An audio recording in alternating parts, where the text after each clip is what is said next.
我3年埋了99位穿越女，她们与我一样，都想得到皇后的封印续命。和我干活的太监笑盈盈地看着我。琉璃姑姑，你说宫里还有穿越女吗？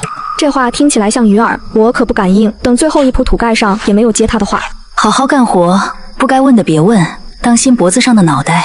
从一开始，我就努力把自己营造成这里的人，对不了解的事情都仔细观察，也不会展现与宫女身份不同的行为和智慧。姑姑教训的是小的，这不是好奇吗？听说大总管那边这几天又在四处找穿越女了，下一个死的不知道是谁。我没说话，脚步却越发快。宫里为了查穿越女，其实各种法子都用过。刚开始，他们都以为自己是天之娇女，来这儿就是和皇帝一生一世一双人的。不论是君不见黄河之水天上来，还是其变我不变，更有甚者，还真研究出高性能炸药，让皇帝龙颜大悦，当场就要赏赐黄金万两。可这些同乡们把野心暴露得太快，张口就是封印。皇帝多疑，表面上是宠，可在我看来，不过是金丝繁笼困起来，榨干价值罢了。曾经我也想过要跑，但第12位穿越女替我试过了，被抓到后，她的能力平平，已经是前面几位穿越女贡献过的，所以赐杖毙。宫里不当值的宫女太监都聚集在广场，亲自看着行刑。穿越女咽气时，早已是软塌塌的皮囊，包着血肉断骨。那时我才知道，宫里的每个人都在互相监视，有连坐治，只要有人异样，另外一个知情不报也是死路。我身边的太监长安就是与我捆绑责任的人，我不知道他是试探还是真的好奇，只洗手换衣，继续伺候冷宫里那几位狒狒的饮食。因为穿越女的知识推进科学文明，3年时间，宫里的炊具都有明显变化。不过我也不暴露煎炒烹炸，每次都是把发下来的食材用刀切开，丢进锅里煮熟，就端着碗送去。长安每次都说我做的就跟家里炖的猪食一个样，而我依旧按照宫里规矩，千篇一律生活了3年。刚送完饭出来，太监总管下面跑腿的太监就来了，我忙对上讨好的笑，把头都快低到膝盖下面。小德子辛苦，什么风把您吹到冷宫来了？他和我也见过几次，打量我时还发出尖细的冷哼。宫里最近太安静，总管让我们四处走走，看看有没有什么新鲜事儿。我收敛眉眼，把衣袖里的手稍稍攥紧。冷宫这地方能有啥新鲜事儿啊？就是吃了睡，睡了吃，天天听里面疯了的唱曲儿罢了。小德子的衣角从我眼前划过，那方向分明是往我房间去的。眼看着他推门进去，我手心都是冷汗。为了藏住自己，房间里我设计有风水阵，这些年也对我暗中隐藏，添加不少助力。琉璃姑姑这屋子很有意思，布置和别的宫人都不一样。我听着他细长的语调，脸上的笑都很僵硬。这冬天外面花草都蔫了，你这盆兰花却开着，当真是不错。这话让我头上的每一根发丝都像是碰到了静电，又麻又痒。有穿越女向皇帝推荐过大棚蔬菜，莫不是把我这盆利用风水养着的兰花给误会了吧？我紧张的喉咙噎住，声音变得低哑。不过是晚上烧炭，屋子里的环境暖和，加上窗户又在东边，这花经常见到太阳的缘故。小德子盯着我看，但并没有说话。从我屋子出来，又去逛长安的房间，甚至冷宫里其他人的房间也都走上一圈观察。等小德子带着跟来的2个小太监很自然地离开后，我的心依旧悬在胸口，呼之欲出。可刚站直身子，小德子身边的跑腿又回来了，点名要我刚才房间里的兰花，还不等我点头，就已经搬走。该死的，那里面埋着我的生辰八字呢！我一点不敢追，喉咙里干痒的厉害，连续咳嗽好几声。琉璃姑姑，您身子发冷，是不是昨天挖坟时吹了凉风病了？长安扶我躺下，我身上却开始打摆子。我不知道是被吓的，还是真受凉感冒了。夜里我做了噩梦，那个被杖毙的穿越女变成我，浑身每一根骨头都酸痛难忍。醒来时，房间里静悄悄的，我放兰花的位置依旧空空荡荡。挣扎着坐起来，走向茶壶倒水喝，发现早没了。这个点，隔壁的长安也不在，去哪了？抹一把头上的虚汗，我披上衣服开门。冷宫里也是出奇的安静，长安也在这时候脚步匆忙的回来。姑姑，你怎么站在外面？当心受风加重病情啊！长安过来扶住我，我闻见一股淡淡的异味，像是呕吐物，又像是血腥。你去哪儿了？身上怎么有股怪味儿？长安扶我坐下，强装的镇定的脸色顿时变得僵硬，手垂下时都不知道该放在哪里，甚至还微微有些抖。他比我小5、6岁，上次他这么害怕，还是和我一起埋尸体的时候。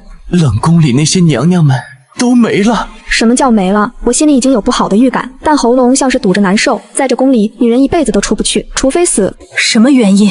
我压住内心的慌乱，轻声安抚他微微颤抖的手。皇上下的旨意。所以长安身上的味道是那些女人毒酒之后吐出的血和呕吐物沾染的味道。怪不得今晚的冷宫这么安静，连蛐蛐都没有声音了。去洗个澡吧，这一身晦气。我递上帕子，让长安擦掉眼角的泪。那些娘娘曾经是我们在这里的伴儿，多少有些感情。现在冷宫里没人需要伺候，我们俩要被重新分配，我们不知道会去哪里。我不语，只是打发他快去洗漱，顺便把屋子里的风水陈设稍稍变换位置。看样子上面已经对我起疑心了。天还没亮，就来了4、5个太监，说是小德子体恤我和长安埋那么多人辛苦来帮忙的。那些狒狒用草席卷着，层层叠叠堆在板车上，生前没有荣光，死后也无尊重。还是原本的那身衣服，带着血迹和秽物。以前我还会呕吐，如今只含上一块糖渍，干浆在口中就能压住。核对令牌后，2辆板车被拉出最低矮的一处宫门，这儿是专门走牲畜和尸体的，不像君王和皇后的棺椁，要走高大的仪门。我回头去透过布料的风更冷了。姑姑，这块地准备怎么挖？长安知道我喜欢用罗盘看风水，站在旁边等着。我扫了眼跟来的5个太监，他们安静谨慎，让人戒备。挖个大坑埋了就行，生前不受宠，死后你还想让他们有什么好归宿？长安怔愣一瞬，但很快点头招呼他们挖坑。以往我都是要给尸体整理仪容，然后确定方位，但今天这些人容不得我有善心，只有尖酸势利的模样，才符合后宫吃人的本质。穿越女们个个活泼善良，从最好的时代过来，甚至有的人连鸡都没杀过。清澈的愚蠢一览无余，板车倾倒，尸体歪七扭八地躺在坑里，因为已经有尸僵硬形成。有些尸体的手高高举起，似乎要抓住什么。我挥动铲子，和其他太监一起填土，很快酸痛的身体又满头大汗，转身刚走2步，就眼前发黑，我重心不稳，往后仰倒在草地上，被几个太监抬上板车后，人已经迷迷糊糊。等清醒过来时，我发现自己在新房间，床铺盖被虽然还是我的，但屋子里的陈设明显比别的地方好，而且我放在房间里的那些风水小物件也都被堆在角落，避开皇帝的风水阵被破坏。答案即将呼之欲出。姑姑总算醒了，您说的迷迷糊糊的，说3618 9981。进来的是个小宫女，看着眼生，哪怕她带着温和的笑容，看着很单纯的样子，我也打起12分精神对待。人病了，估计就是连我自己都不知道说了啥。宫女笑着，手里的药碗却没递到我手里，反而亲自把药汤吹凉后送到我唇边。我知道您说的是以前听贵人娘娘们说的惩罚口诀。我脑袋里是嗡的一下，不过很快从他的目光里捕捉到期待，稍稍推开他手里的汤匙，微微眯眼打量着他。你是想说我是穿越女？宫女看着我，还露出一个讨好的笑。那您是吗？我摇头，用手戳他的额头。穿越女生来就是主子，我若能有那身份，会在冷宫待这么多年吗？见我忽然变脸，他慌忙往后退。姑姑息怒，小的也只是猜测，并没有出去胡说。还好只是惩罚口诀，这东西存在几千年了，3、2句话也能糊弄过去。以后别胡说八道，我们这些宫人可没有做主子的命。我话音刚落，小德子已经在外面笑出声，转瞬就出现在屋子里，脸上带着笑。姑姑是有福气的，皇上看上你的兰花，要你去领赏呢。一股凉意从后背直冲天灵盖。琉璃姑姑有好运道，你们杵着做什么？还不赶紧给她更衣？小德子话音刚落，旁边的宫女立刻给我穿衣服，看样子今儿是躲不掉了。走向玉清宫的路如同被绑了铁块，我仰头走向台阶时，仿佛已经看见属于死亡的倒计时，眼前那块透明的屏幕也越来越凝聚。在我踩上柔软的地毯时，我的心也随之狂跳。奴婢叶琉璃叩见吾皇万岁。我说完，头还埋在眼前的地毯里，闻见其中的灰尘味，空气里有一股淡淡的龙涎香气，闻着会让人更加清醒。抬起头来，朕瞧瞧。皇帝的声音像是诅咒，我清晰看见眼前跳出死亡倒计时，皇后晋升计划倒计时，99天。虽然很想骂人，但还是低垂着眸子，不可直视龙颜。听说你会被惩罚口诀。皇帝的语气笃定，是早就有人汇报过了。奴婢进宫前，父亲是阴阳先生，善看风水，所以教了一些皮毛。我的下巴被抬起，低垂的目光被迫撞上皇帝的眸子。俯视我的君王有一副好皮囊，难怪其他穿越女会前赴后继。那你知道什么是飞机吗？我微微摇头，做出迷茫的样子。是会飞的山鸡吗？皇帝呵呵笑了一声，大拇指摩挲我下巴时，手上的玉扳指冰凉个人。装傻！皇帝的声音凉薄，是天生上位者的威压。我赶紧低头匍匐的姿态，与其他宫女并无不同。陛下息怒，奴婢见识浅薄，但绝不敢欺瞒陛下。说着，我的浑身都在发抖，闭上眼不敢细看地毯上的花纹。抬起头来，看着朕。我被迫看着皇帝俊朗出尘的眉眼，以及在烛光下都能折射出亮眼光芒的龙袍。难道你不想做皇后吗？我又想低头，但皇帝把我强行带进怀中，他身上的香气更是笼罩我，每一寸毛孔汗毛竖立的感觉根本不是情感的悸动，是死亡催命符在我眼前跳舞。奴婢天生贱种，生来便是陛下的奴，不敢逾越。我原本的世界人人平等，可这是男尊女卑的封建皇朝，穿越女有什么资格做皇后？几乎是下一秒，皇帝把我推开，我眼前的透明屏幕上又出现了新的东西，君王心动值1%。呵，我忍不住在心里冷笑，眼眶里是紧张激出的湿润感。是不是别的穿越女也有这个数据，所以才妄图打动帝王心？皇帝是没有心的，他要的是穿越女的知识和能力，用卸磨杀驴才能更加贴切的形容君王。我不会因为这个小小的数据矿就暴露自己。来人，把他带下去，好生看管。我被带进一个安静的房间，里面金银珠宝、玉器首饰应有尽有，甚至连饮食都是最奢华精致的存在。但没有人和我说话，桌上被人放着纸笔，而且还是钢笔，这是现代的物件，不知道是哪位穿越女的遗物。我不敢动，不能碰，这里的每一样东西都是陷阱。娘娘，你何必死犟呢？承认身份，可就是凤冠侠义加身呐。太监总管第一次来见我，连小德子都在他身后低头哈腰，我反而跪在地上，眼中都是卑微的惶恐。总管大人，奴婢真的不是神女啊，求您高抬贵手饶了奴婢吧。太监总管瘪着嘴，眼神中透着失望，盯着我，一下一下的朝着地面磕头。这里有支笔，娘娘什么时候把自己知道的说出来，什么时候就能走了。说完，他头也不回地离开。门能清晰听见落锁的声音。我被关了10天，窗户虽然被黑布遮挡，透不进光线，但倒计时面板却在我眼前依旧清晰。皇后晋升计划倒计时89天，我能明显感觉到指尖的麻木刺痛感。这些人或许也知道99天的倒计时，在用熬鹰法对付我。我从一开始的惶恐到安静的吃饭睡觉，看似做好迎接死亡的准备，但到了后半夜，来了穿着现代修身连衣裙的个女人，她看见我时一脸惊喜。姐妹，你也是穿越了对不对？我迷茫后退，她却猛地把我抱住。我也是穿越来的，系统让我攻略皇帝，你心动值多少了？我摇头，假装听不懂她在说什么。女人从一开始的兴奋到后来的叽叽喳喳，我都卑微低头，甚至乖巧地伺候着。你这人懂不懂什么叫人人平等啊？我们女人不是奴隶。你敢说，我可不敢应。姑娘是神女，我等低贱之人不懂您的意思。又是5天过去，所谓的穿越女不装了。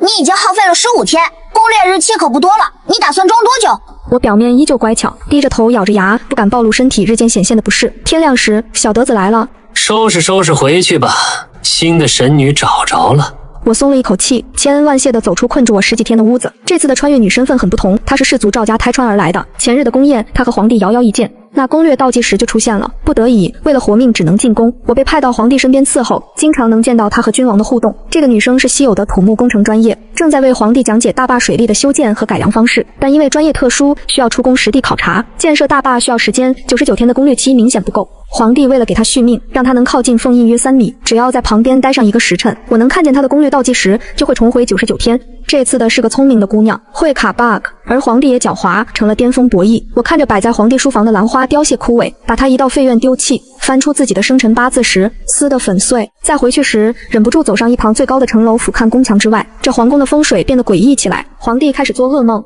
半夜把值夜的工人打一顿，我自然也挨了12下板子，虽然疼，但却不能误事，每天必须还得在御前伺候着。疼吗？皇帝看着我一瘸一拐的动作，深沉的眼眸正盯着我，我一个机灵，赶紧慌忙跪下。雷霆雨露，俱是天恩，奴婢。我听见皇帝的笑声，却不敢抬头，下一秒就听见他叫我滚出去。我只能真的用滚的方式越过皇宫坚硬的门槛。在我站起身时，看见御书房外穿着一个现代衬衫的男人正在走来，古代与现代服装的割裂让我一时间愣神。虽然好奇，但我不敢多问，只看着他进去后，皇帝身边伺候的所有人都退出来了。我了解风水，更加清楚哪里能够偷听秘密，用自制的听筒，利用声音的共振原理偷听到内容。没有我的允许，你胆子大啊！忘了这江山真正的主人是谁吗？不要违背我的规则，否则新的穿越女不出现，我就让你死！后来才知道，那个人是国师，只要他出现，这个世界就会出现祥瑞。这几年的实力进步，都是国师来之后才成功的，也是在国师来的那个夜里。第28位穿越女第一次侍寝，我作为伺候的工人，必须负责值夜。挨板子的地方疼得很，我不得不起来走走，发觉内殿的格局变了位置，原来有暗格。皇帝在灵性穿越女，而我透过轻纱和声音，确定那个人是国师。我利用风水的特殊隐藏方式，闪现到更隐秘的地方观察，果然，迷糊的穿越女正在和国师欢好。皇帝穿着寝衣，安静地坐在一旁。她不错，明天封妃。国师威胁皇帝，如果穿越女再没有怀孕，她的皇位也到头了。我屏住呼吸，小心翼翼回到值夜的地方，还没有站定，就听见里间叫水的声音。皇帝的手修长捏着我手里的毛巾时，微微用力，反复发擦拭着自己的手，眼神对穿越女毫无情感。我默默退出。第2日时，又仔细观察皇帝的言行，他似乎真的被国师抓住了命脉。时光飞逝，我的攻略面板倒计时已经过半，显示我只有15天的时间。皇帝对我的好感值只有1%。晚上我被下半身的疼痛惊醒，已经开始不能用硬撑熬过去的程度。这时候太医来报穿越女有孕，与同始一致，皇帝的脸色很难看，而穿越女一无所知，还处在能够母凭子贵的幻想中。如所有穿越女的选择一样，她的目标也是凤印。皇帝笑着答应，但是转头我就看见小德子从太医院带回毒药。皇帝根本不想让国师的孩子坐上江山。皇后晋升计划倒计时23天，盯着面板上的数字，端上一杯参茶给陛下，奴婢知道能为您解忧。皇帝的目光看过来，带着探究。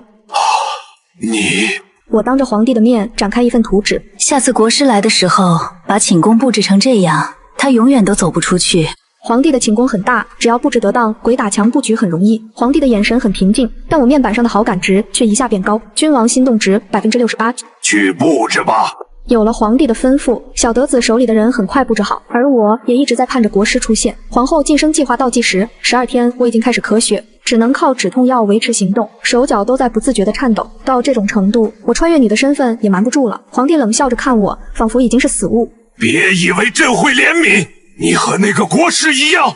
皇帝恨毒了穿越者，看我时眼底都泛着红。我不语，只是看着那个国师又来了。这次他穿着长款风衣，戴着墨镜，被我带着走进寝殿。皇帝坐在椅子上，床榻上并没有女子。神呢？国师回头发现我和皇帝都不见了，试图走出去时，发现不论怎样都会回到原地。古代的灯火昏暗，我和皇帝其实并不远，只是空间的落差让国师看不见我们。皇帝，你想摆脱我？国师笑了起来，试图打翻屋子里的陈设离开，但这些我早就考虑到了。他已经成蜘蛛网上的猎物。你可别忘了，当初是我扶持你上位，帮你利用穿越女的知识稳固国家。如果不是我为你打开穿越的出口，皇帝之位轮不到你。国师说了许多，皇帝却一言不发。我恭敬请皇帝离开那个地方，不吃不喝困上10天，他必死。皇后晋升计划倒计13天。陛下，奴婢要死了，能不能让奴婢自己找一处积雪安葬？皇帝让我躺在新的寝宫里，柔软的床铺缓解不了身体的疼痛。难道你不想做皇后？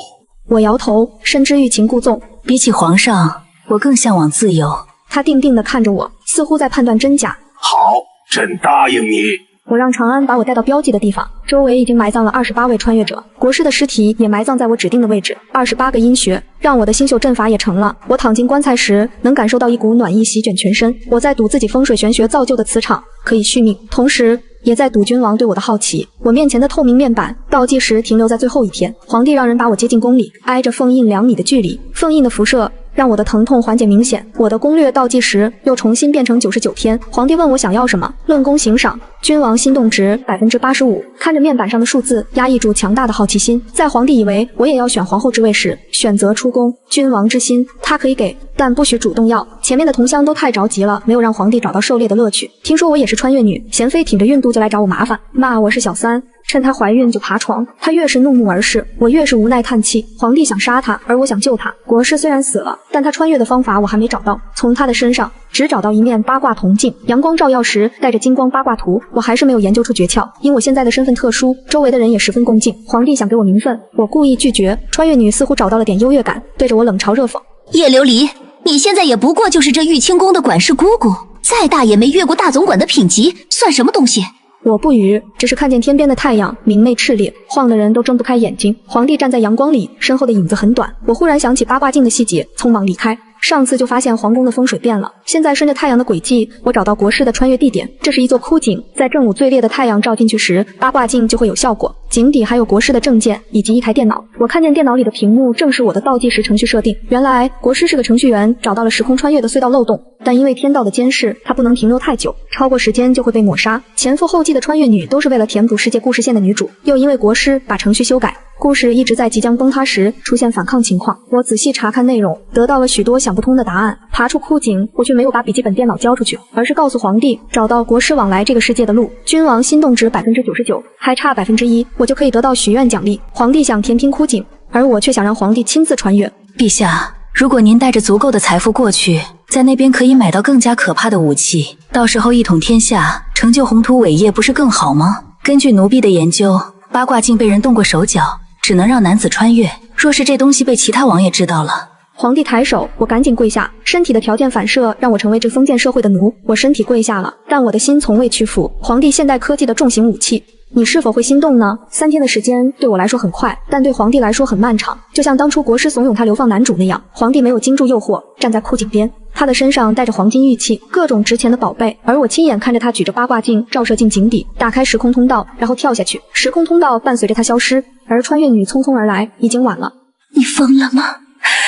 让皇帝去现代，我怎么办？他眼睛里带着泪，听我说出真相。与此同时，真正的男主也刚好回到宫里，这是我和男主的第一次见面，但似乎我们早已认识，面板发生变化。君王心动值依旧是99%，但名字换成了现在的男主冤枉、玉清宫和冤王。这个世界一切都有迹可循。皇帝让人把穿越女带下去，当场就要把我封为皇后。我笑着答应，让新皇帝把封印交给我安置。在触碰封印的那一刻，感受到磁场内部的力量，还有权力带来的强大威压。冷宫的路我已经好几个月没有走过了。穿越女怀着孕被关在这里。你是来耀武扬威的吗？她被长安照顾得很好，这个月随时都会生下来，而我一身凤袍早就刺痛她的眼，看着她红着眼眶，满脸泪痕。知道我为什么隔一段时间就让你在封印旁边跪着吗？让她多哭哭，把脑子里的水哭出来。你已经是皇后了，还有什么不满足的？我摇头，告诉他之前的皇帝永远回不来，他不会风水方位，找不到太阳正确的轨迹，所以将永远困在人人平等的现代。那种刚潮自用的男人，在现代没有身份证，又带着那么多金银珠宝，光想想就觉得一定很精彩。之前的皇帝就是个孬种，他哪里值得你哭成这样？他被男人的皮相和地位吸引，似乎忘了自己本身的价值。你马上要生了，这可是先帝的孩子。皇帝失踪，新帝要名正言顺，自然没有用谋反的名头，所以他的命是我保下来的。他怔愣地看着我，似乎明白过来。忘了我们的时代了吗？男女平等，社会进步，这个男尊女卑的时代就应该由我们来改变，这才是我们穿越之后要做的事情。这宫里识字的宫女不足20成，为了让他们听话，把女人训练得愚昧。你明明有能力，为什么要为了一个杀了99个穿越女的男人伤心？我坐在主位上，让长安把她扶着坐好。从第一个穿越女的死亡讲到第27个，特别是被杖毙的那位女子，我的手还是不自觉地攥紧。娘娘放心，事情都安排好了。长安如今是我的总管太监，行事作风也越发沉稳。当初还要谢谢你给陛下送信。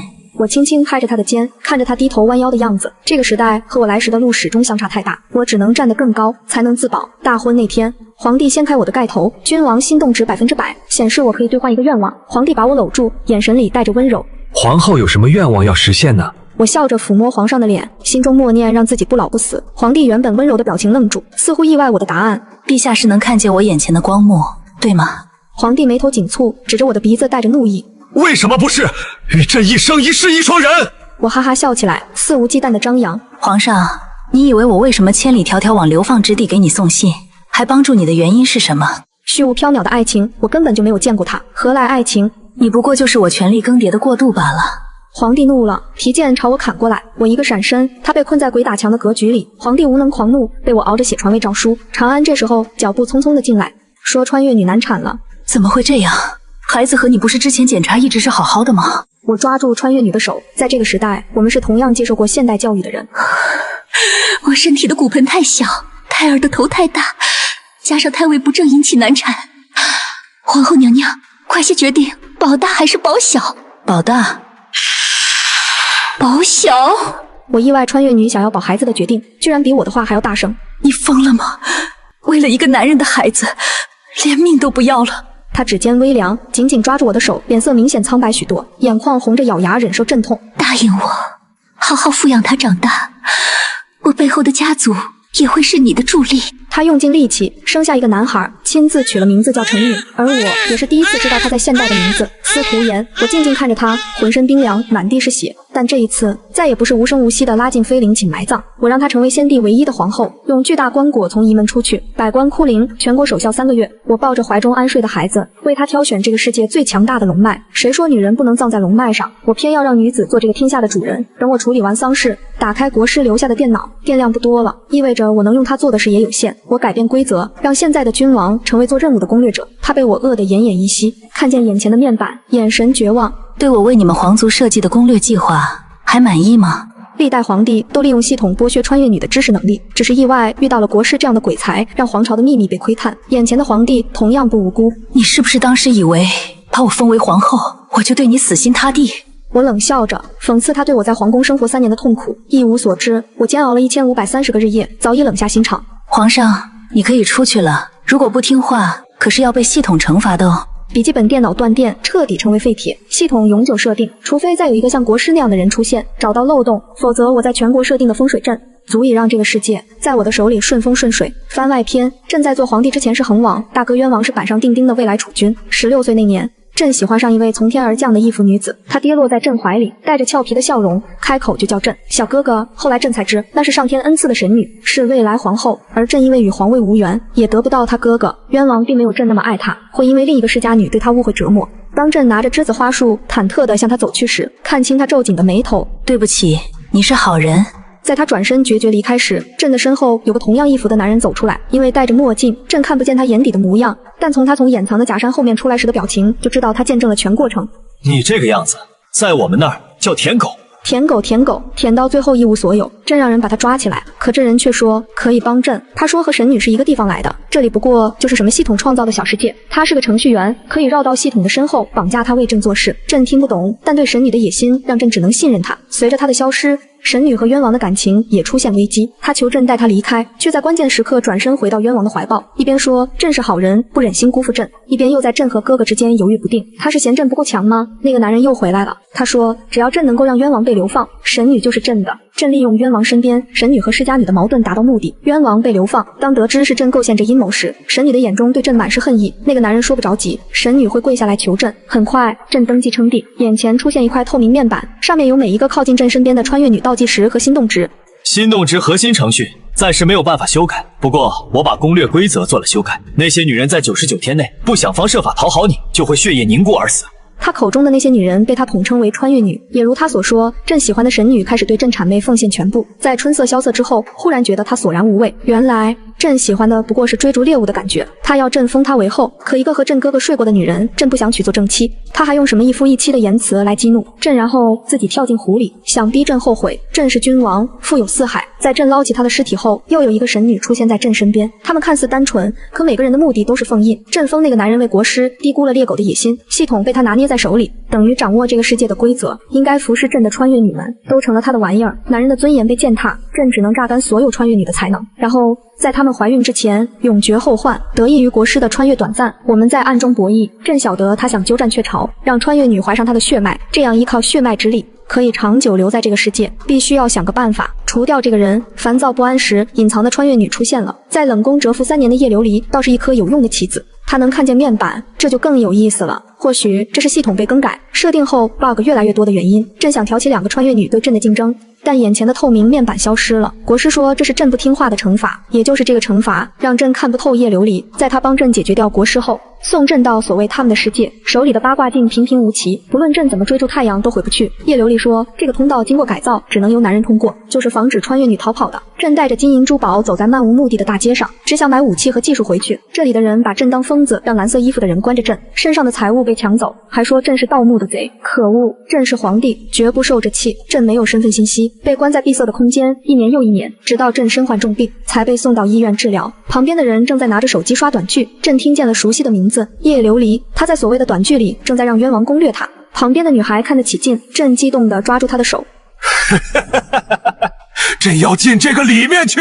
女孩把朕当疯子，在听见朕说叶琉璃是贱人时嘲笑朕。这短剧的核心就像巧克力，人吃了没事儿，狗吃了。他没有说下去，只是转身加快脚步。后来朕才知道狗吃巧克力是有毒的。混账男人是天，这个时代的女人是要倒反天罡吗？这个世界的大夫说朕得的是淋巴癌，已经扩散无法治愈。临死前有什么愿望可以和义工说？朕说朕想看那个短剧，那是朕的家乡，可回不去了。义工应该是觉得朕可怜，给朕聊天，说着这个世界发生的变化。朕带着浓浓的不甘，看着短剧里的叶琉璃把冤王熬死，然后带着国师孽种的女儿坐上皇位，他自己不做女皇，躲在幕后操纵一切，亲手培养女皇到23岁，在臣民面前表演白日飞升，成为整个国家的信仰。朕在手机外面看见他的谋划，听着他的理想，心里的不甘恨不能撕碎他，癌细胞的疼痛在加剧。朕拿着八卦镜四处打听短剧的拍摄地点，杂乱不堪的熟悉布景都带着割裂感，甚至连那口井都是泡沫做的围栏。朕好恨啊！想回家，女皇篇。朕的父亲不是太子，但朕从小就被封为皇太女。随着长大，我发现祖母不会老，但皇祖父却越来越佝偻，